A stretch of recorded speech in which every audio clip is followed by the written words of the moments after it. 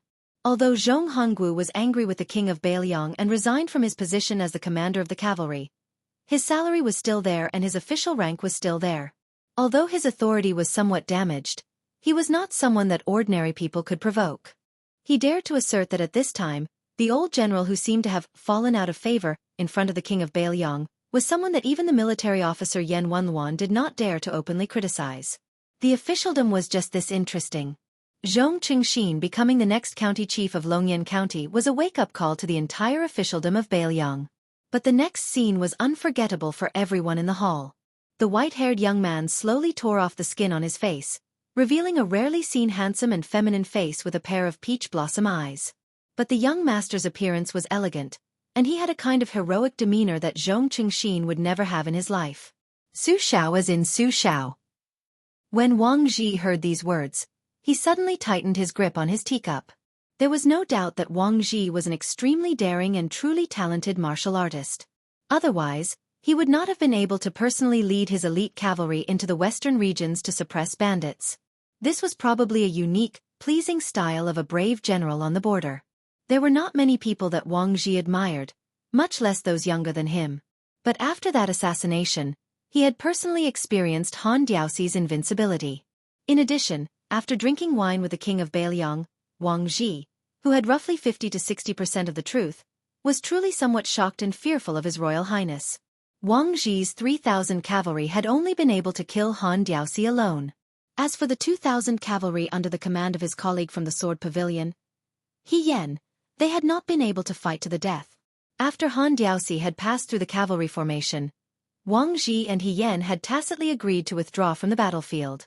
Neither of them had any intention of wasting their 10 to 20 years of effort in the western regions. But after the Battle of Iron Gate, as far as Wang Zhi knew, the forces on the surface were Prince Xueqi's 200 Imperial Guards and a dozen Golden Saber Imperial bodyguards who had been hiding their strength. They were also protected by a female bodhisattva who was a top-notch expert. Su Fengnian had actually led his personal guards to attack them directly. What if Xueqi and the Imperial Court had a backup plan? Wasn't Su Fengnian afraid that he would die in the battle? Afterwards, he would implicate the entire Bailiang and be labeled as a traitor. This did not seem like a young man who only wanted to be the king of Bailiang for 10 years. She was determined to fight with Chen Jibao for Prince Liang's position and prevent the Imperial Court from interfering in the west. She was determined to do both. Wang Zhi took a deep breath, put on his armor, and knelt down. His armor clanked loudly as he respectfully said, "General Wang Zhi pays his respects to His Royal Highness." Old Chief Lu was at a complete loss. He was stunned on the spot. Lu Nerong and Wang Dashi were even more incredulous. They did not believe that this young Master Su, who had nothing better to do than run to Beimang, was the Crown Prince of Bailiang. Chapter 701.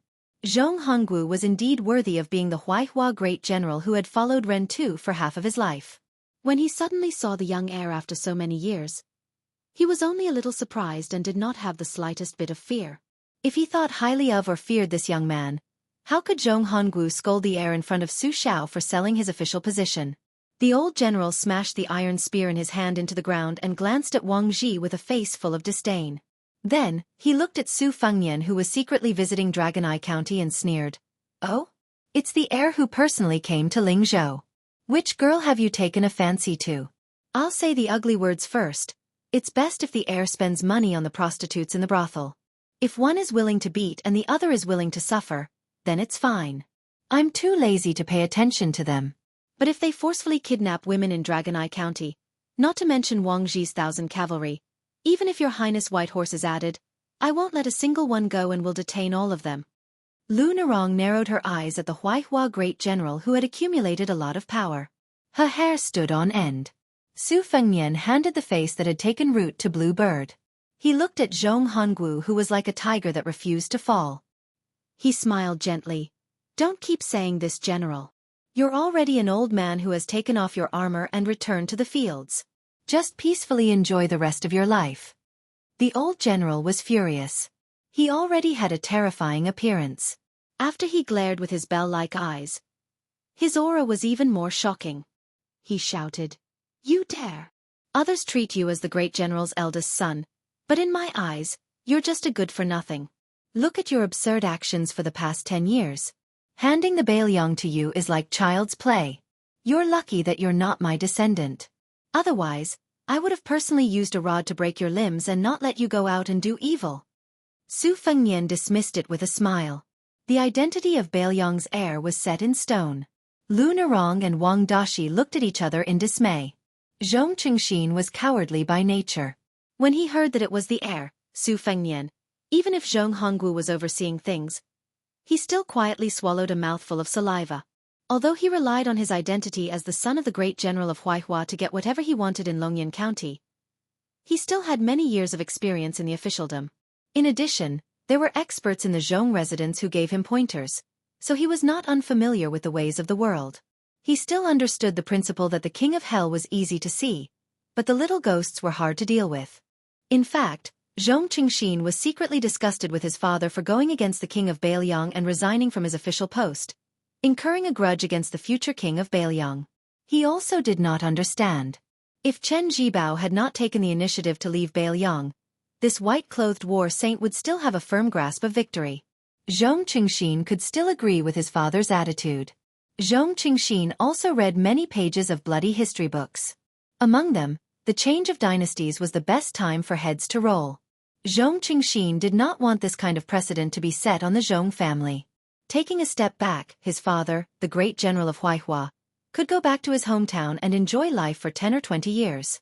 He himself still had more than half of his life to climb in the officialdom.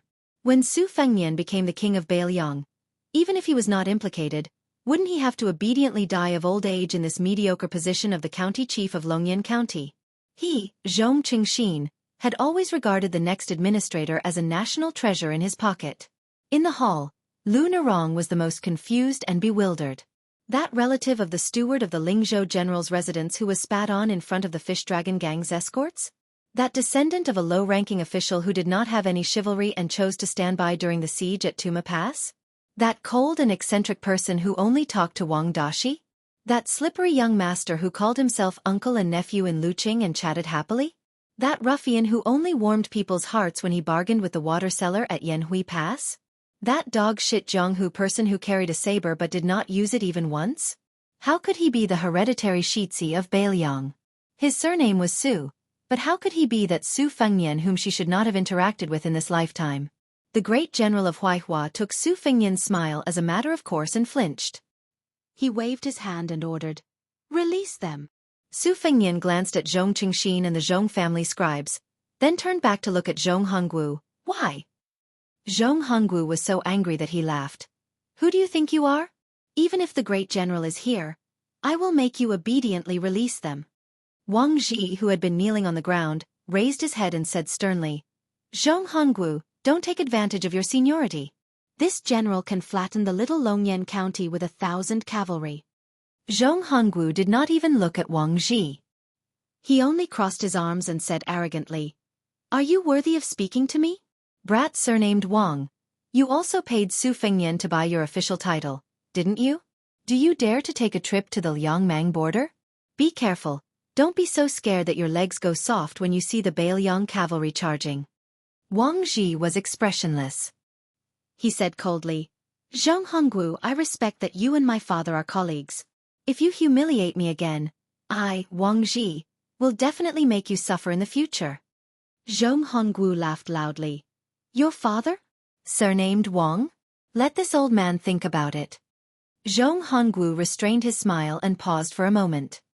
He turned his head and said mockingly, In the Bailiang army, there really hasn't been a general surnamed Wang who has caught my eye in these 30 years. Who does that useless father of yours think he is? Wang Ji gritted his teeth and did not say anything. Su Fengnian looked coldly at Zhong Hongwu's domineering attitude. In the Bailiang army, there were many small leaders. Zhong Hongwu had been the commander of the cavalry for nearly 10 years. Among the old generals of his generation, only Yan Wenwan could compare to him in terms of military achievements and prestige. Zhong Hongwu was fully deserving of the title of king of a mountain. Together with Chen Jibao's line of youths, the three of them restrained each other. Apart from the Great Snow Dragon Cavalry and the Longxiang Army, most of the power in the Bailiang Army was divided among the three. Among the three of them, of course, the number one Bailiang protector General Chen Jibao was the leader. Yan Wenwan followed closely behind. The power under old General Yan's command was slightly less than Zhong Hongwu's, but he was far better than Zhong Hongwu, who had a fiery personality. He knew how to manage and cultivate people, and his direct line of descent climbed up the ranks faster than Zhong Hongwu's. Excluding the 80 or so officers with real power, Yan Wenwan had close to 30 people under his command, which was far more than Zhong Hongwu's 10 people. However, the more this was the case, the more Zhong Hongwu did not understand the rules. For so many years, Su Xiao had been tolerating him. After Zhong Hongwu reprimanded Wang Ji, he turned to Su Fengnian and sneered, Crown Prince, why don't you untie him yourself? Otherwise, I'll go to the prince's mansion and scold you in front of the Grand General. Su Fengnian, who had been smiling, heard this. His eyes were as cold as water. His tone was slightly surprised. Oh. Zhong Hongwu retorted, What else do you think you're going to do? You're going to follow me to the prince's mansion to beg for forgiveness? Su Fengnian gripped his horsewhip and said to old Chief Lu and the other outsiders, who were treading on thin ice, I'll have to trouble old Chief Lu to leave for a moment. Zhong Hongwu laughed fiercely. No need. You're the one who threw your face on the ground. Don't blame outsiders for stepping on you. Su Fengnian didn't insist. He laughed. I heard that Zhong Hongwu is a true second-level martial master? Invincible in the spring and autumn period? Zhong Hongwu gripped the iron spear that stood upright on the ground. Beating up Su Fengnian 200 times is not a problem. Chen Shiliang frowned and clasped his fingers. Su Beiji smiled knowingly. Chen Shiliang saw Su Beiji's relaxed expression from the corner of his eye. He quietly loosened his fingers. Su Fengnian nodded. Okay, then I'll ask for advice. Zhong Hongwu heard this and looked around. He shook his head and laughed. Let that little girl in green fight for you? Or let your henchman Wang Ji do it? Su Fengnian, oh Su Fengnian, why don't you let them help you become the king of Bailiang? Su Fengnian lowered one hand and extended the other. His sleeve swept in front of him. 12 flying swords hovered in the air. They were of different lengths and colors. Su Fengnian flicked one of the flying swords and whispered, Tai-ah! Kill the second lieutenant of the whole. The first sword passed through the head. The second time, he flicked the flying sword, Peach Blossom. Kill Tang Zi, the lieutenant of Yi. The third time he flicked the flying sword, Xian Lei. Kill Tang Duan, the Zhong Mansion's aide. The scholar died in the same way as the second lieutenant in the hall. He died on the spot. Zhong Hongwu's robust body trembled. He let go of the iron spear and slowly lowered his head with great difficulty. He whispered, Greetings to His Royal Highness. The fourth sword. Su Fengnian put his finger on the flying sword. This sword is Huang Tong. He looked at the pale-faced Zhong Hongwu and asked, Kill Zhong Qingxin? Zhong Hongwu raised his head slightly. His eyes were mixed with many emotions. Fury, malice, resentment. There was also a trace of reverence that he had never felt before. Su Fengnian said calmly, With so many remaining swords, it should be enough to kill the disrespectful Zhong Hongwu. Huaihua Great General Zhong Hongwu knelt down heavily. Zhong Hongwu greets His Royal Highness. Chapter 702. The 2 chapters have a total of more than 9,000 words. There will be another chapter at around 12 o'clock to make up for yesterday's break. P.S. End of the 2nd volume. Huaihua Great Generals kneeling. It was simply kneeling heavily in the hearts of old gang leader Lu and Lu Nerong, who had just risen to power. Zhong Hongwu lowered his head to look at the ground. The old man was afraid of this young man's proficient flying sword technique, but what really scared him was this heir's absurdity. Zhong Hongwu clearly remembered that after the old emperor passed away, the young Su Fengnian sang and danced on Mount Qingliang to celebrate peace. The entire city could see the brightly lit lanterns and hear the brilliant spirit-suppressing song. Zhong Hongwu had lived a military life and respected Chen Jibao, but he was not afraid of the white-clothed war saint who never appeared in the world with plum wine. Zhong Hongwu had competed with Yan Wenluan for power for many years, so he was not afraid of this gloomy infantry commander. Because these people were all opponents who followed the rules. For example, Chen Jibao had used a horse to drag Jiang Baikui's wife and son to death in front of the battle, but he would never act so viciously towards his own people. Yan Wenluan would secretly dig a trap for Zhong Hongwu, but she would never tear off all pretense of cordiality. Even a bastard like Chu Lushan, when they met on the surface, he would always smile and appear harmless to humans and animals. But Su Fengnian was different. Zhong Hongwu simply did not know where his bottom line was. This was the most terrifying aspect. If this guy really rode his sword and killed his only son, Zhong Qingxin, or even killed Zhong Hongwu, who was in the gutter, could the king of Bailiang kill his legitimate eldest son to pay for the Zhong family's life? Zhong Hongwu was regarded by the upper echelons of Bailiang's officialdom as ignorant of the ways of the world. His cultivation was not as good as Yan Wenluan's, but that was only relative. If Zhong Hongwu was just a military brute who relied on favor and arrogance, he would not have reached the high position of cavalry commander. But today's humiliation was the first time in his life he had seen such humiliation. Zhong Hongwu had already decided that after today, he would return to the Bailiang army, hold the tiger tally in his hand, and have a good fight with His Royal Highness again. If you want to be the king of Bailiang, I can't stop you. But if you want to be the king of Bailiang to your heart's content, you have to go through me, Zhong Hongwu, and the hundreds of thousands of steel cavalry behind me first. Even though this second-level Huaihua great general was furious and said that he could defeat 200 Su Fengnian, at the same time, he played a trick and used words to block the young heir. In the hall, Su Fengnian, Su Beiji, Chen Shiliang, Blue Bird, and Wang Ji were 5 people. It was obvious that the 2 weak scholars were not worth mentioning. If Su Fengnian let Blue Bird or Cavalry General Wang Ji fight, It would be tantamount to admitting that he could let someone else do everything for him. He might as well just let some random person be the king of Bailiang. It was obvious that Zhong Hongwu was not the kind of general with a one-track mind. Unfortunately, after Dong Tai of the Wu family's sword tomb, there was another freak who had mastered sword cultivation. No matter how good his calculations were, it was useless. Zhong Hongwu was not conceited enough to confront a freak who could control swords for 12 times. In other words, if he lost to Yan Wenluan, Zhong Hongwu would admit defeat. If he died in the hands of Chen Jibao who killed spear fairy Wang Xiu, it would be a glorious death. But if he died in this shabby place and in the hands of Su Fengnian, what would that be? Su Fengnian put his sword back into his sleeve and went to help Zhong Hongwu. When the old general slowly got up, he said softly in a voice that only the two of them could hear, "Do you want to go back and continue to be the Huaihua Great General? Maybe it's too late. Yuan Zuozong will soon replace your position as the cavalry commander. As for Chen Jibao's vacant position as the governor of Bailiang, you and Yan Wenluan can forget about it." This was too much. This was a vicious method to remove the firewood from under the cauldron. Zhong Hongwu glared at the young heir who he had always disliked and said in a low voice, "Can Yuan Zuozong really convince the public? Isn't the heir taking it for granted?" The implication was that he, Zhong Hongwu, had been the only bodhisattva worshipped in this big temple for more than 10 years. He had countless disciples and disciples. The direct descendants were all led by the Huaihua Great General. Yuan Zuozong might have enough prestige in the Great Snow Dragon Cavalry, but in the hundreds of thousands of cavalry, he might not be able to do so. Su Fengnian smiled and said, "Zhong Hongwu, I know you want to complain to Su Xiao. Don't worry, I will make sure you can't even enter the gate of Bailiang Palace." Zhong Hongwu said a few words in a low voice. Su Fengnian continued, "You may be thinking that my actions are destined to disappoint the soldiers of Northern Liang.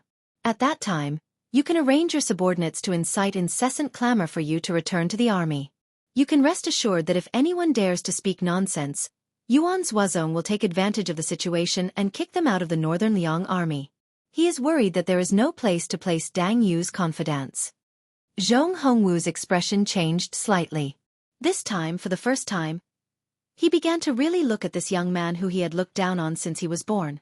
Su Fengnian waved his sleeve and said to Wang Ji with a smile, "General Wang, why don't you untie young Master Zhong and help him up?"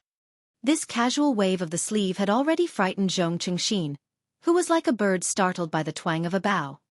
He lay on the ground and cried, "Your Highness, you don't have to untie me. I'll just lie down." Zhong Qingxin was really afraid that the moody His Royal Highness would untie him. If he was unhappy, he would be beheaded by a flying sword. It was safer to lie on the ground and pretend to be dead. Complaints and revenge would have to wait until he safely returned to the Zhong manor. Anyway, Zhong Qingxin had made up his mind that as long as his father did not reconcile with the heir and come to his rescue, he would not get up. Su Fengnian smiled and said, "Your son seems to be the same as me. Why didn't you break his arms and legs so that he wouldn't run out and make a fool of himself?" Zhong Hongwu's face was ashen. He did not say a word. Su Fengnian patted Zhong Hongwu's shoulder in an extremely unruly manner. "I won't see you off. Remember to collect the corpse with young Master Zhong." Zhong Hongwu went to untie Zhong Qingxin with a dark face. He then picked up the corpse of his good friend's son, Tang Duan. As for the second lieutenant, he did not even look at him. Before Zhong Hongwu left the hall, he wanted to pull out his iron spear. Su Fengnian said flatly, "Stay." Zhong Hongwu turned his head and glanced at His Royal Highness, who did not give him any way out. He narrowed his eyes and smiled. Zhong Qingxin was startled. He did not care about his father's expression and hurriedly turned around and bowed. He flattered, "I heard that Your Highness's poetry is outstanding. I have an ancient inkstone in my manor called 108. It makes no sound when touched, and it does not damage the ink. When I return, I will have someone give it to Your Highness to play with." Su Fengnian lived up to his reputation as the chief dandy of Bailiang. He smiled and said, "Your eyesight is better than your father's. Originally, you could forget about being the county chief of Longqing County. Seeing that you are tactful, I will take up the position today." Bailiang's geography was long and narrow. Compared to the people of Gangnam-do, the number of registered households in the prefecture was a bit shabby. Therefore, there was no need for local people to go out and become officials. It was funny to say that Su Xiao had personally destroyed the foundation of the Xianxia clan. Within the borders of Beiliang, which did not have a vast territory, there were no less than 20 embryonic aristocratic families in just 20 years. Those few local aristocratic families in Beiliang all chose to marry into the noble families. They were powerful and tyrannical.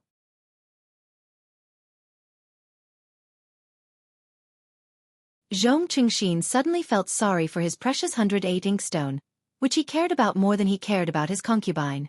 He asked timidly, "Should I still send the ancient inkstone?" Chapter 703. Zhong Hongwu glared at him. Zhong Qingxin laughed awkwardly and said, "I won't see you off."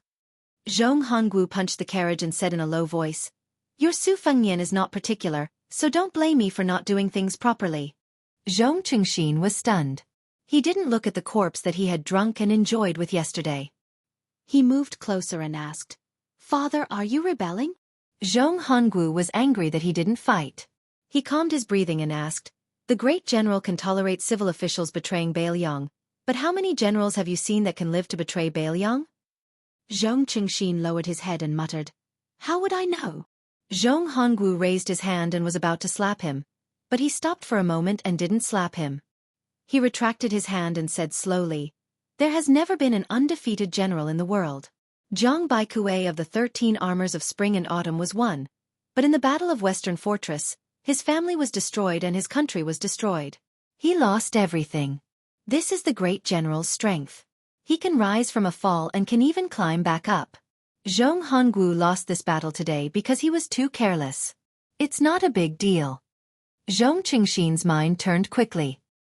He had a flash of inspiration and exclaimed, "Father, are you going to join hands with Yan Wenwan, that old fox with a belly full of evil tricks?" Zhong Hongwu smiled in relief. He didn't nod or shake his head. It was enough for the father and son to know about this. The carriage suddenly stopped. Zhong Hongwu lifted the curtain. A horse galloped over. Wang Ji pointed his scabbard at the Huaihua great general who had been snubbed today. "Zhong Hongwu, remember this." Zhong Hongwu laughed it off. He was about to put down the curtain when he hesitated. "Who is your father?" Wang Ji sneered. "Wang Shuxiu." Then he rode away. Zhong Hongwu slowly put down the curtain and suddenly realized that this traitor from the northern Liang had gone to western Shu to become a dispensable general in the great past Zhanga. Zhong Hongwu didn't take Wang Ji's words to heart. When the carriage was about to reach the great general's mansion, Zhong Hongwu was suddenly terrified. Some time ago, the great general personally led 10,000 steel cavalry down south, facing off against the 40,000 cavalry under Gu Jiantong's former command at the border between Lingzhou and Xuzhou. The king of Beiliang took action and put pressure on the border. He was Wang Ji, the son of Wang Shuxiu, the general of the sword pavilion. Prince Zhao Kai went to the western regions with the vase, and then he left without a sound. The crown prince's hair turned white for no reason.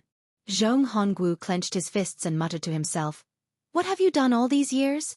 Zhong Hongwu walked down from the carriage and said calmly, "Go and deliver the ancient inkstone." Zhong Cheng felt a mixture of worry and joy in his heart.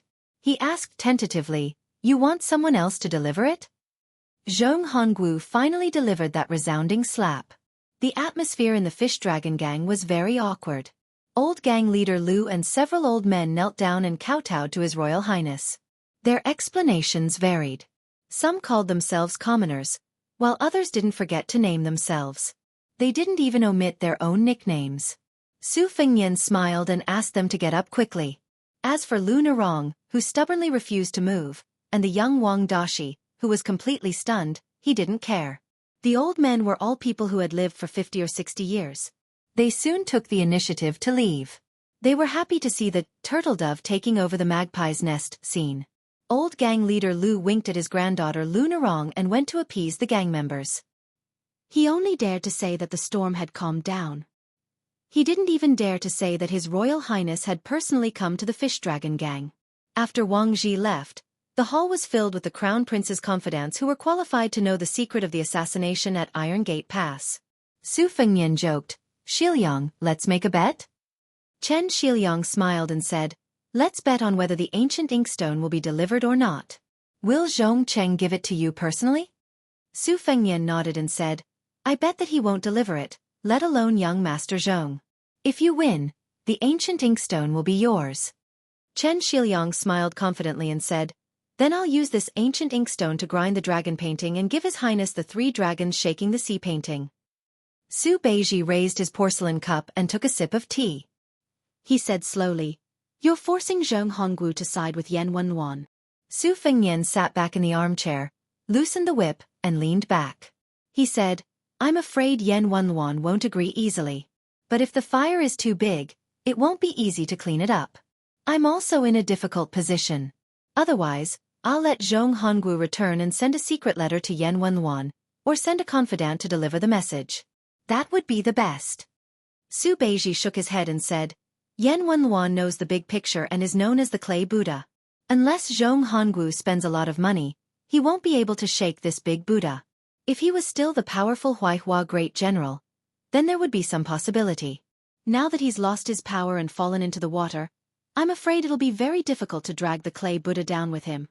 Su Fengnian said shamelessly, where there's a will, there's a way. We have to believe in Zheng Hongwu's ability.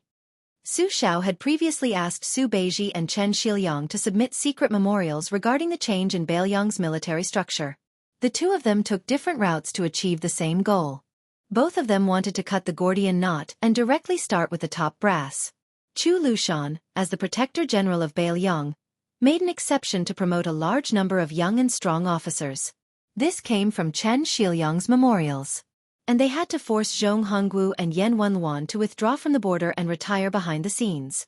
This came from Xueqi's plan. The general outline was that if you don't withdraw, I'll make you have no choice but to withdraw. One was an overt scheme. The other was a conspiracy.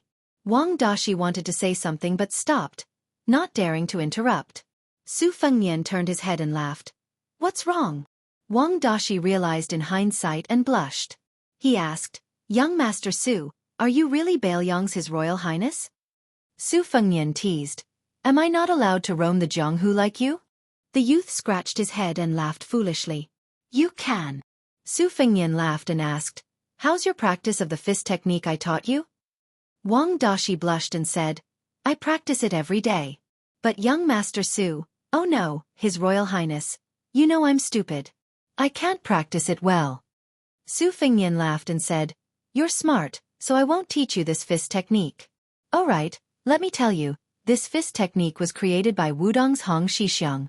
He's not smart, so you're very suitable to learn it. Wang Dashi was stupefied beyond words. Wudong's sect leader Hong Shixiang was an immortal who rode a crane down to Jiangnan and used a flying sword to suppress dragons and tigers. Sect leader Hong wasn't smart enough? Wang Dashi, who was indeed not very smart, was even more confused. The teapot and tea set were placed beside him. Su Fengnian turned over a teacup and poured a cup. He stood up and handed it to Lu Nerong, who was standing opposite him. Sit down and drink. Lu Nerong took the teacup but didn't sit down. She said with a sad face, I don't dare. Su Fengnian glanced at her. The fish dragon gang will hang the flag tomorrow. That Wang Ji will support you. Lu Nerong bit her lip and shook her head. Su Fengnian had been with her for a long time. He knew that she liked to be stubborn, so he didn't find it strange. He didn't make things difficult for this Jianghu girl. He said goodbye and walked to the door of the hall. Before crossing the threshold, he whispered something to Blue Bird. Then Lu Nerong saw a copper coin thrown from afar. This time, Lu Nerong didn't deliberately turn a blind eye to it like last time on the hillside with thousands of miles of yellow sand. Instead, she caught the copper coin. That time, Su Fengnian explained some principles to her and said that one should be outwardly but inwardly outwardly. Lu Nerong lowered her head and said, the fish dragon gang will hang the flag. Su Fengnian had already walked far away. Wang Dashi asked softly, Miss, are we never going to see young Master Su again? Lu Nerong nodded. Wang Dashi ran to the door. The grateful youth was full of sorrow. Sitting in the small carriage on the street, Su Fengnian said to Xueqi, I originally wanted you to be the county chief of Longqing County to discuss the Zhong family. But after thinking about it, I decided not to let Zhong Qingxin be the county chief of Longqing County. It seems more disgusting. In fact, putting aside the disgusting people, you are like a carp jumping over the dragon gate. The more you jump over the dragon gate, the more exaggerated the better. Su Beiji looked straight ahead and smiled. Forget about me. Chen Shiliang frowned. Speaking was like looking at tea in a cup, like drawing a dragon on a piece of paper. Only when there was white space would there be lingering charm. Su Beiji's hidden meaning was clear to the three people in the carriage. Su Beiji did not want to be this carp. He was more than happy to be a wild carp in the river. Thus, he could only let Chen Shiliang, who was like a house carp in the Tidehark Lake, be the remaining one. Who was higher and who was lower? The distance tested the horse's strength. Su Fengnian did not seem to notice the undercurrent in the carriage at all. He smiled and said, I just realized that these years of being a hedonistic son of rich parents were not in vain. Now, no matter what unreasonable actions I do, outsiders will not be surprised. The human heart is like a bowstring. The bow that is Bailiang has been pulled wide enough. Before the carriage left the city, Su Beiji was about to get off and did not see him off. Zhong Qingxin ordered dozens of retainer cavalry to follow from afar, and came to deliver the famous inkstone. Inside the carriage, Chen Shiliang received the priceless inkstone. Outside the carriage, Su Beiji tactfully declined the prefectural governor Zhong Qingxin's gift of a famous horse. The latter did not dare to leave on the horse. He led the horse forward and walked side by side with his trusted aide of His Royal Highness. After a moment of conversation, Zhong Qingxin sincerely bowed in admiration. Chen Shiliang put down the sandalwood box and asked calmly, When will the world know that your highness personally killed the mountain chieftain of Mount Bubang, 5th Raccoon? Su Fengnian glanced at him and laughed. You clearly know the answer, yet you still ask me. Chen Shiliang's lips twitched. That day, a shocking secret spread out from Dragon Eye County to the entire northern Liang store with the force of a single spark setting the prairie ablaze. Crown Prince Su Fengnian personally cut off the head of Beimang's northern court great king, Su Huainan, by the Ruoshui. He also personally cut off 5th Raccoon's head in the Ruren Mountains. And no one doubted these two earth-shattering things. Because the one who spoke was Su Huainan's grandson, Su Beiji. 2 heads. He Xinliang. ### He Xinliang. Chapter 704. This was an eventful period. But for the common people who were used to a peaceful life, it was just a few more things to talk about after a meal.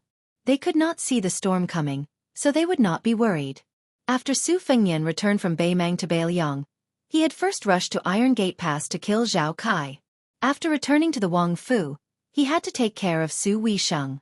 Then he started to use Su Weisheng and Chen Chongqing's strategies to pave the way. Today, he finally carried a pot of green ant wine up the stairs. It was not that he could not squeeze out time to go to Tide Listening Pavilion earlier, but Su Fengnian did not dare to do so. When he was young, his legs were weak, but he could climb up and down Tide Listening Pavilion quickly. Now, even though his cultivation had dropped, he still had second-level internal power, but he walked so slowly. The withered man who had sat on the top of the pavilion for almost 20 years did not smile. After the death of Bailiang's chief strategist Zhao Chongling, he, who had been suppressed, should have been the time to rise up, become familiar with the Liang dynasty, improve further, and leave behind an important comment in history. But he remained in seclusion there. Why? Wasn't it all for the sake of having a name that would go down in history after death for the sake of a wise ruler? Li Yishan died without a grave, and without a stele. Su Xiao personally brought a jar of ashes to the border to scatter. According to Li Yishan, it was his fate to die without a grave. Also, he thought that since he would not see Su Xiao lead troops to Beimang in his lifetime, he wanted to quietly look north after death, and let that disciple he did not admit to complete it. Su Xiao did not tell Su Fengnian about this, but how could Su Fengnian not know? Su Fengnian pushed open the thin door of the pavilion. It was dark and gloomy. He placed the green ant wine on the desk and lit the copper oil lamp at the corner of the desk. There was an ordinary and lonely brush hanging from the brush holder. Unlike the messy books on the floor in the past, Su Xiao had probably organized them personally. But the room seemed even more empty and lonely. When he was young, Su Fengnian had been afraid of this place. He had to study history with this man who was half a master, and play chess with him. If he did not like it, he would be beaten up. Most importantly, he could not complain to anyone. He had to watch him drink and listen to his coughs as though he would die of drunkenness in the next moment. In the empty space of the desk under Su Fengnian's feet, there was a chess stool with vague engravings and 2 boxes of black and white chess pieces. He bent down and moved them to the surface of the desk. In the past, in order to test and improve the young Su Fengnian's memory, the master and disciple both raised their hands and pointed at each other in the air to play chess. They rarely used the chess stool anymore. Su Fengnian opened the chess box and took out a handful of black chess pieces. There was one person missing from the opposite side. In the past, Su Fengnian was often missing. This time, Li Yishan was missing. In the future there would be fewer and fewer people. Su Fengnian said softly, Chen Zhibao went to Western Shu alone without a single soldier. I have made such an enemy. I have made master worry. Chen Zhibao left without any attachments. But his trusted subordinates who were willing to die for him, almost 100 of them left. I told Su Xiao not to stop them. If you want to scold them, then scold them. In the future, if by any chance he lost, there would be unofficial history saying that the second muddle-headed king of Bailiang let the tiger return to the mountain, let 100 riders enter Shu. Su Fengnian was indeed unable to bear such a big responsibility. Chen Zhibao's talent in generals is only inferior to Su Xiao's. His talent in generals and soldiers is unrivaled in the world. When he arrived at Western Shu and became the king of Western Shu, I am afraid in a few years he would have several tens of thousands of elite troops ready to fight and defend. However, I think that since I am destined to fight him, I might as well fight him fair and square. I don't want to use those low-class crafty plots and machinations. Nangong Push, who was in closed-door training with you in the pavilion, has already come out to intercept and kill Han Diaoxi. I don't know if it's because Quan Castrator is one of White Fox's 4 enemies. Before I killed Raccoon Diwu in Beimang, I thought that in this life, I could catch up to his realm in one go. I did not think that after the Battle of Iron Gate Pass, I would be beaten back to my original state. It seems that Master has never rejected letting me practice martial arts. In the 9 rounds of listening to the tide, there was one round where you and Su Xiao bet on whether I could enter first rank. I entered first rank and then fell out. Now, I don't know if I have disappointed you. According to your arrangements, Murong Tonghuang brought an enigmatic face and hid in the Beimang court. Xu Xiu also went to Xiangfan City. She used 10 years of her life to exchange for the glory and wealth she dreamed of. She is not a Wang Fei, but she is better than one. As to whether Murong Tonghuang can take root, and whether Xu Xiu can succeed, Zhao Sun and that Lu Su who brushed past me, you said that man proposes, God disposes. I can wait. Su Beiji and Chen Shiliang each have their own merits. It is hard to say who is like you and who is like Chen Shiliang. I left Su Huainan's head by the Rua Shui. As expected, Su Beiji willingly told the truth.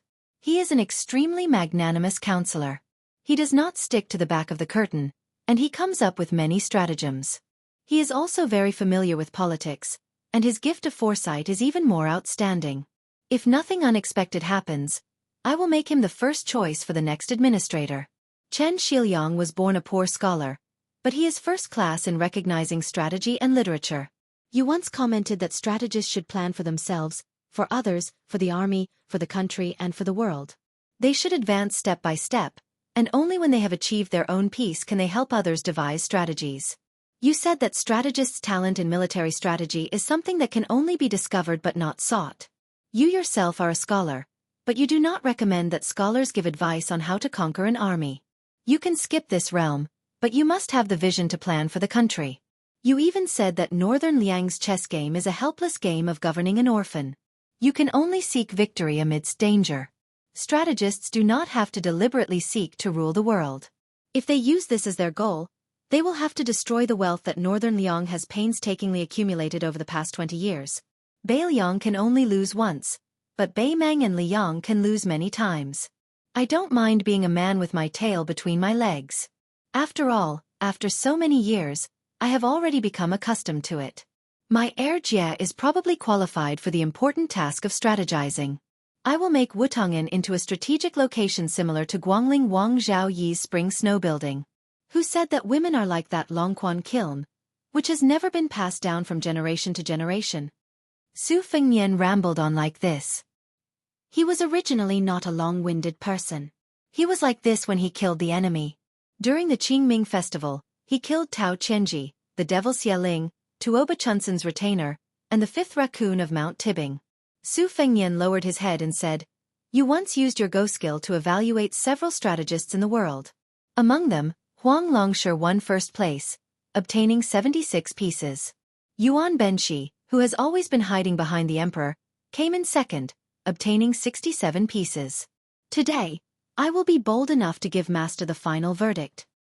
During the spring and autumn period, you helped Su Xiao, which was tantamount to helping the Zhao family's son of heaven to seek the world and unify the Central Plains.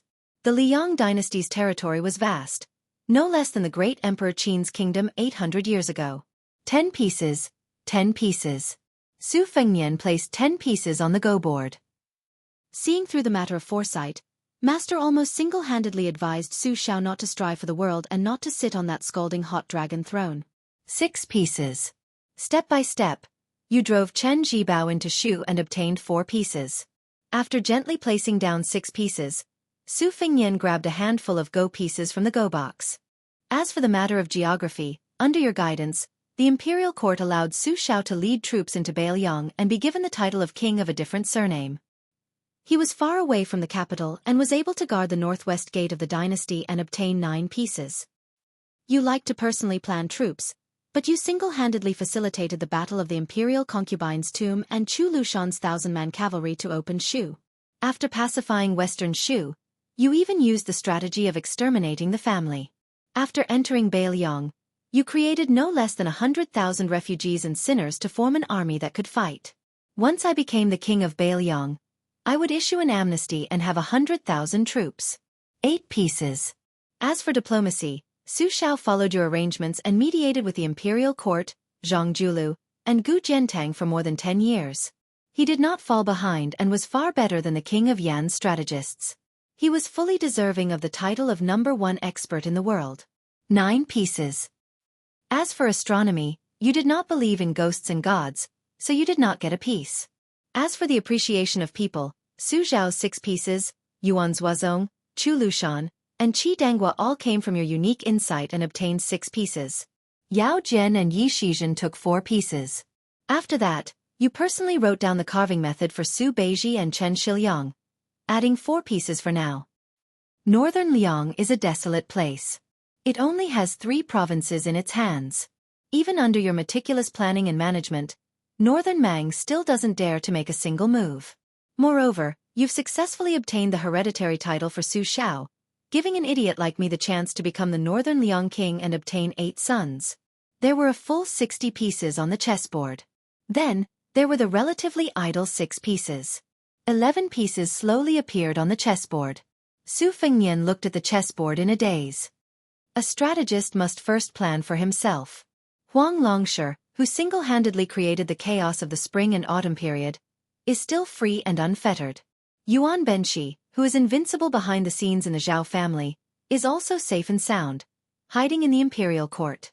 The king of Yan's chief strategist is above tens of thousands of people in Nanjiang, enjoying the riches and honor of the mortal world. Master, what about you? He lifted a pot of green ant wine. He poured the wine on the chessboard. After pouring out all the green ants in the pot, Su Fengnian, who was alone in the room, had tears streaming down his face. He choked and said, Master, who do you want me to bring wine to in the future? Chapter 705. There are 2 more chapters to make up for yesterday's update. The sky gradually turned dark. Su Fengnian walked out of Su Weisheng's room that was filled with the smell of medicine. Cucumber, the maid, had been sticking to the crown prince, whom she hadn't seen in a long time. She sniffed at the door and wanted to take off the sachet at her waist and hang it on the crown prince to wash away the smell of medicine. However, Su Fengnian shook his head and walked into the courtyard with her. Seeing Su Xiao dozing off on the stone bench, Cucumber covered her mouth and smiled. She tiptoed out of the courtyard so as not to disturb the king of Beiliang and his royal highness time together. Before leaving, she looked back and saw the crown prince's white hair, which made her worried. The moment Su Fengnian sat down, the dozing off Su Xiao woke up. He rubbed his cheeks and said self-mockingly, I get sleepy when I'm old. I remember when I was young, whether it was killing enemies or running for my life, I didn't sleep for 3 days and 3 nights. I didn't see any fatigue. As long as I had a good night's sleep, I could eat 4 to 5 kilograms of cooked meat when I woke up. I really have to admit that I'm old. Su Fengnian smiled. A real man doesn't talk about his past glory. Who hasn't aged before? You're not a Taoist who hides in a cave to cultivate immortality. Moreover, with your comprehension you want to achieve immortality? You've been a level 2 master your whole life. Look at General Gu Jiantang, who's even younger than you. He's already on the martial ranking. Aren't you ashamed? Su Xiao wanted to laugh out loud, but he didn't dare to disturb his daughter who was recuperating in the room. He pulled up his sleeves and put his hands in his sleeves. He didn't look like the king of Bailiang, nor did he look like a general. Instead, he looked like an old man who didn't have to worry about food and clothing. He laughed softly. You don't understand. I'm already a father, and at my age, I don't care about martial arts or the size of my official title. In the end, I'm still comparing my own son. Look at Gu Jiantang's children. The boys aren't good at martial arts, and they look ugly. The girls aren't outstanding either. Gu Jiantang wants to compare himself with me. Su Xiao?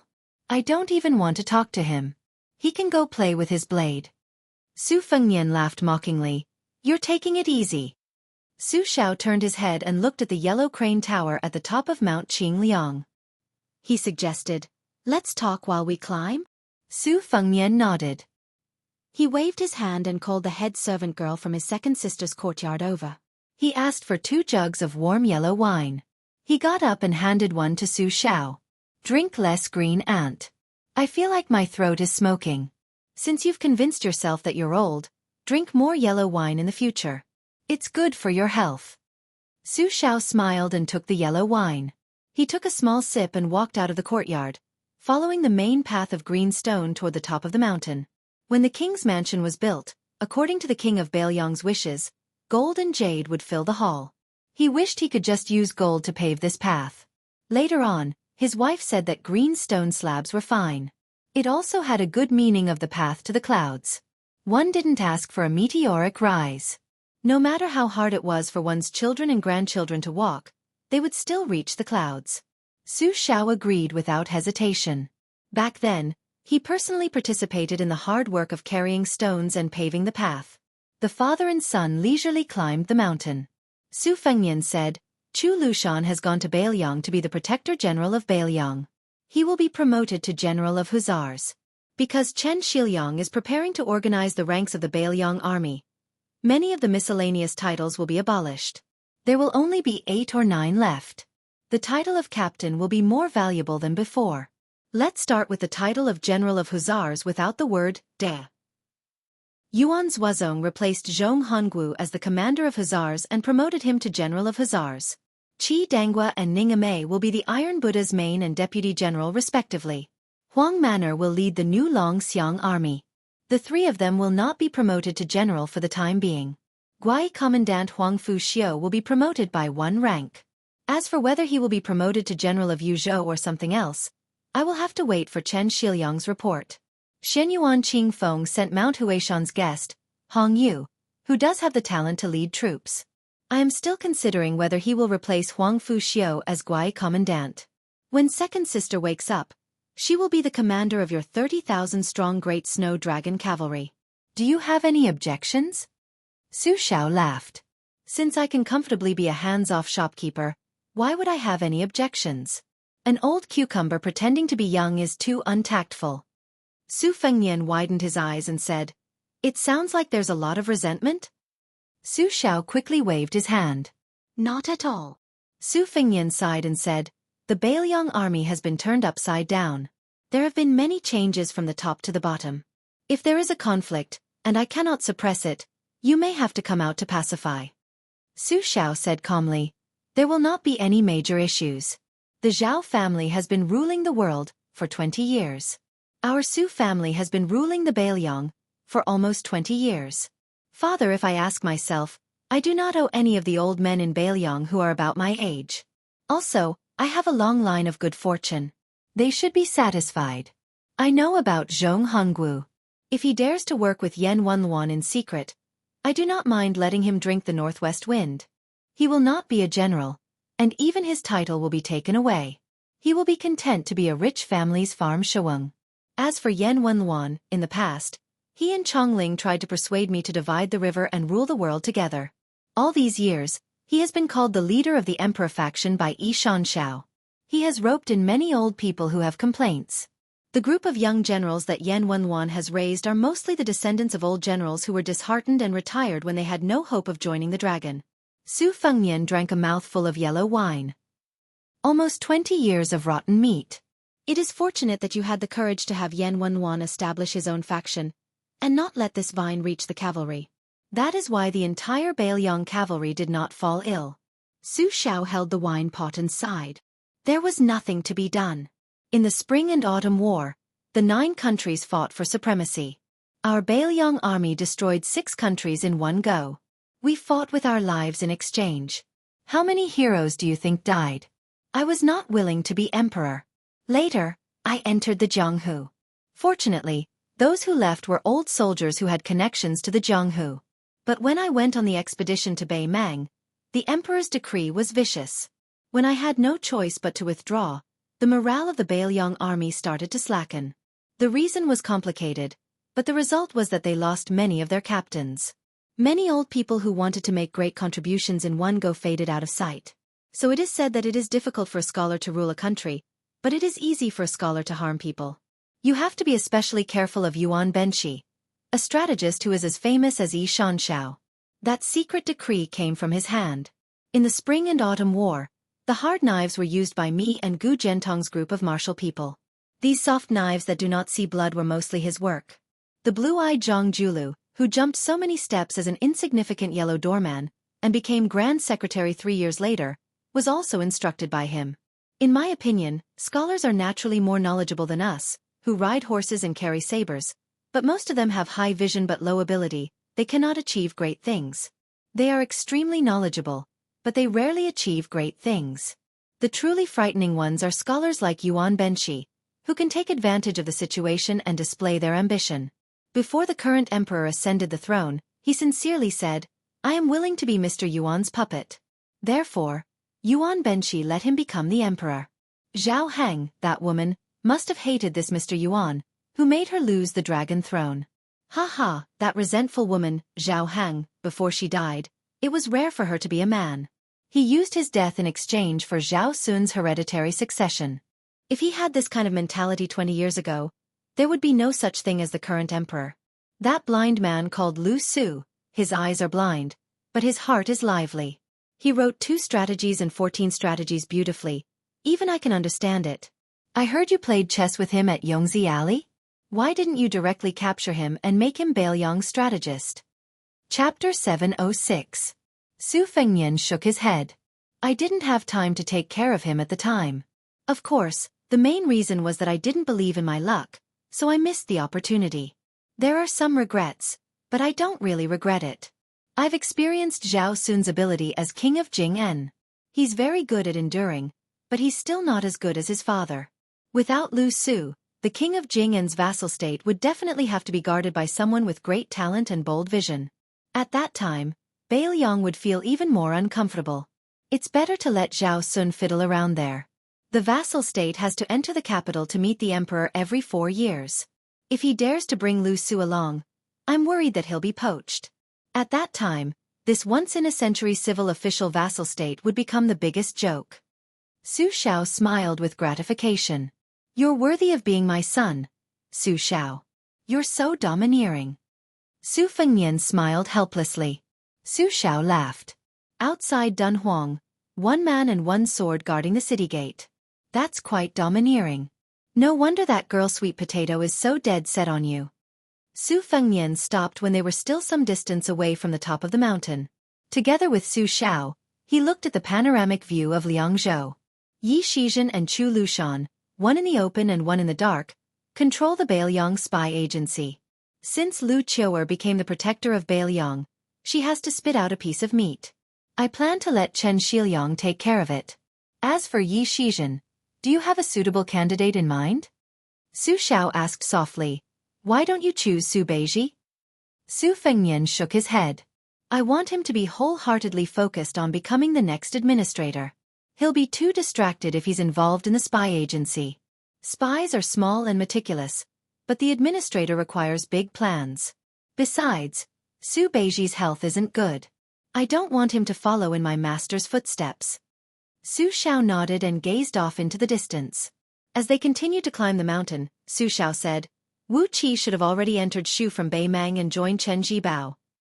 Su Fengnian said bitterly, this trip to Beimang was very difficult, but I didn't even get to meet this uncle. Su Xiao shook his head and said, maybe you have, but you just don't know. You don't have to think too much about it. The fate between relatives has come to an end. Su Xiao continued, no one's son is born rich, and no one's son can't die. My son is no exception. If he wanted to inherit the family business, he had to rely on himself. For the past 20 years, I have been waiting for you to grow up, while Chen Jibao has been waiting for you to die. My friendship with old Chen's family ended after he went to Iron Gate Pass and tried to kill you and Zhao Kai. This is also good. No one has wronged anyone. Fengnian, I forced you to travel 3 times. Don't blame me for being cruel. Su Fengnian joked, I know you are holding a grudge. I beat you with a broom so many times. Su Xiao almost laughed until tears came out of his eyes. He coughed a few times and drank some warm wine to calm himself down. Finally, they reached the top of Mount Qingliang. The weather was clear and the view was excellent. Su Xiao's body was slouched, and he squinted at the west gate. Among the 6 kings, besides father, the king of Yan, Zhao Bing, has the strongest army. When the emperor wanted to make Chen Jibao the king of southern Jiang, he had the intention of keeping Zhao Bing in check. The king of Guangling, Zhao Yi, was born of the same mother as the emperor and was highly regarded. The beating on the surface was nothing more than an act for outsiders to see.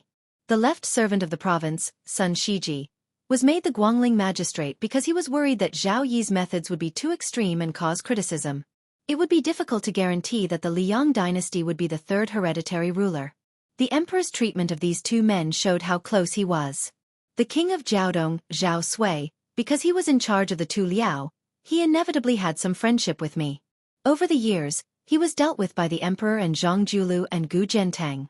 His situation was indeed a bit bleak. But although he was born in the emperor's family, his personality was rare and straightforward. After a heart-to-heart, he was trustworthy. Not to mention the king of Jing'an, Zhao Sun, the king of Huainan of Xiongzhou, Zhao Ying, was originally very similar to the old emperor. It was just that he lacked fate. Moreover, he had to be pure and simple. Among the 5 kings, he was the most severely suppressed and did not have any real power.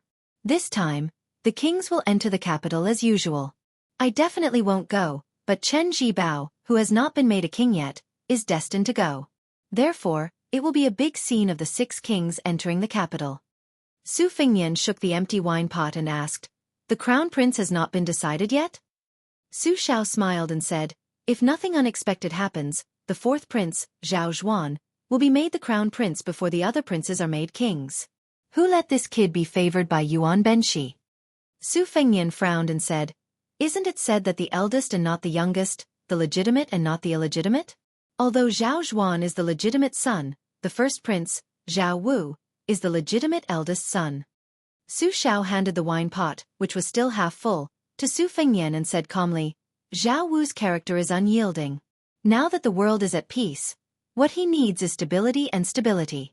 He does not need a crown prince who is suitable to fight for the throne. Zhao Zhuan is different.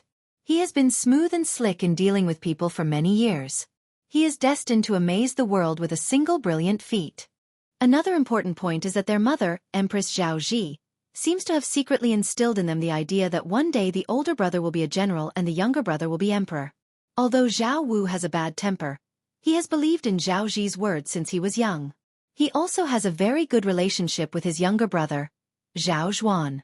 I believe that there will not be too many twists and turns when the crown prince position, which has been empty for more than 10 years, rises to the surface. Fengnian, you have to know that the Green Party, which is attached to the 1st prince, is already divided beyond recognition. The group of scholars in the northern land who are fighting for power with the scholars in Jiangnan, although they have bet heavily on Zhao Wu, as long as Zhao Wu can smoothly go to the Tu Liao provinces to guard the border, Zhao Zhuan will certainly compensate these people when he ascends the throne in the future. For them, their immediate interests will not be damaged, but will instead increase. Right now, their complaints will not be too big, and they will not dare to be too big. As for the 2nd prince, Zhao Bo, who is supported by the most powerful faction in the court, Zhang Julu and the emperor are only acting as a smokescreen. It is not worth mentioning. Su Fengnian took a sip of wine. Su Xiao smiled and said, The newly favored eunuch, Song Tonglu, is in charge of the Directorate of Ceremonies.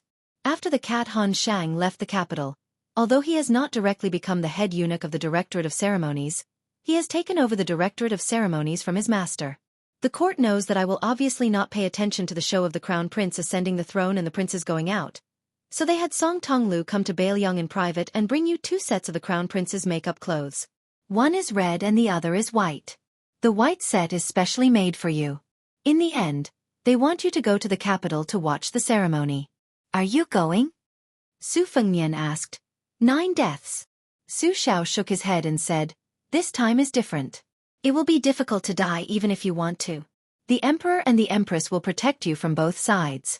Now that the situation in Liang has been settled, especially since Chen Zhibao has become the king of Shu. If they still want Bailiang to fall into chaos, who will help them block the 1 million Beimang iron cavalry? Without us in Bailiang, even if Gu Jiantang makes the eastern front impregnable, not to mention the emperor, the entire capital will be in a state of panic. Those bastards will only curse me fiercely. In private, they will be glad that they have the 300,000 iron cavalry of Bailiang. Su Fengnian asked, last time you entered the capital, as soon as you left the main hall, you crippled an official. Why? Su Xiao smiled and said, that blind guy said the Bailiang cavalry is a watchdog. I beat him half to death. Look at the civil and military officials, who dared to make a sound. Besides, Gu Jiantang also taught that guy a lesson afterward. Those words even scolded him, the great general. The death soldier appeared and disappeared mysteriously. He said softly, Eunuch Song Tonglu is already outside the mansion. Su Xiao asked, are you really going to the capital? Catman hasn't been killed yet. Aren't you worried? Su Fengnian shook his head and said, I'm waiting for him to come to my door. Su Xiao wanted to say something but hesitated. Su Fengnian suddenly said, I killed Yang Taisui. Do you blame me? Su Xiao said calmly, my old brother died a worthy death. The mastermind of the white clothes case in the capital city was the son of the Zhao family, and the mastermind was the sneaky Yuan Benshi. Han Diaoxi was one of the many masters. As for the celestial state master, it was someone else. Su Xiao said softly, let's go down the mountain. On the way down the mountain, Su Xiao saw Su Fengnian carrying 2 wine pots in his hands. He said with a smile, you want me to carry them?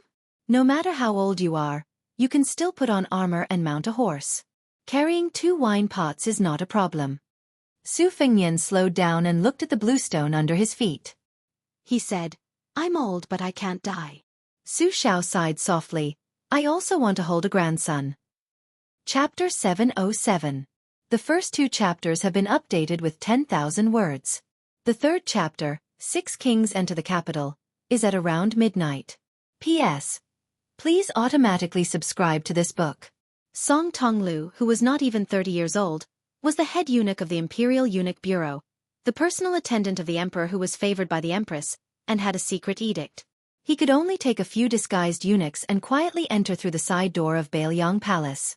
When he saw Su Xiao at the entrance of the main hall, he didn't dare to look at him. He had the palace guard stay outside the door and quickly stepped over the threshold alone. With a plop, he knelt down solidly.